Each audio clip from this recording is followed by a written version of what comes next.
சங்கர் படம் அப்படின்னாலே அந்த படத்துக்கு மக்கள் மத்தியில் ஒரு மிகப்பெரிய எதிர்பார்ப்பு இருக்கும். அதுவும் பிரம்மாண்ட இயக்குனர் சங்கர் அப்படின்னு பெயர் பெற்றவர் இல்லையா? அதனால் அவர் படங்களில் ஏதாவது ஒரு பிரம்மாண்டங்கள் வச்சுருப்பார் அப்படின்னு எல்லாருமே ஒரு மிகப்பெரிய எதிர்பார்ப்பில் இருப்பாங்க. அப்படிப்பட்ட சங்கர் இயக்கியுமே இந்தியன் 2 திரைப்படத்துக்கு ஒரு ஹைப்பே இல்லாமல் லோ ஹைப்பில் ரிலீஸ் ஆக போகுது.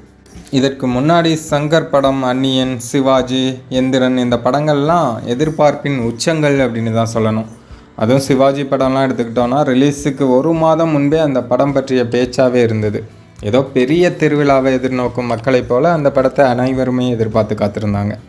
அந்த அளவுக்கு பிராண்டாக இருந்த இயக்குனர், அதுபோல் ஒரு காலகட்டத்தில் போஸ்டரை வெளியிட்டே உச்சபட்ச எதிர்பார்ப்பை எகிர வைக்கிற ஒரு இயக்குனர் இன்றைக்கி என்னடான்னா ஜாக்கிசான், ஜெட்லி நடிக்கும் பழைய தமிழ் டப்பிங் படங்கள் போல் போஸ்டரை டிசைன் பண்ணி ரிலீஸ் பண்ணிகிட்ருக்கா. அப்படி அதுவும் உலகநாயகன் லாங் ஹேரில் இருக்கிற அந்த புகைப்படத்தை ஊர் முழுக்க ஒட்டி வச்சுருக்காங்க. அது எந்த தைரியத்தில் ஒட்டி வச்சுருக்காங்க அப்படின்னு தெரில. அதில் உலகநாயகனை பார்க்கும்போது பில்லி சூனியம், மாந்திரிக தகடுகளை எடுக்கும் விளம்பரத்தில் வர சைனீஸ் மந்திரவாதி மாதிரி வேறு இருக்கா. அப்படி இந்தியன் ஆரம்பித்த போது இந்த படத்திற்கு இருந்த எதிர்பார்ப்பு இப்போது சுத்தமாக இல்லைங்கிறதே உண்மை.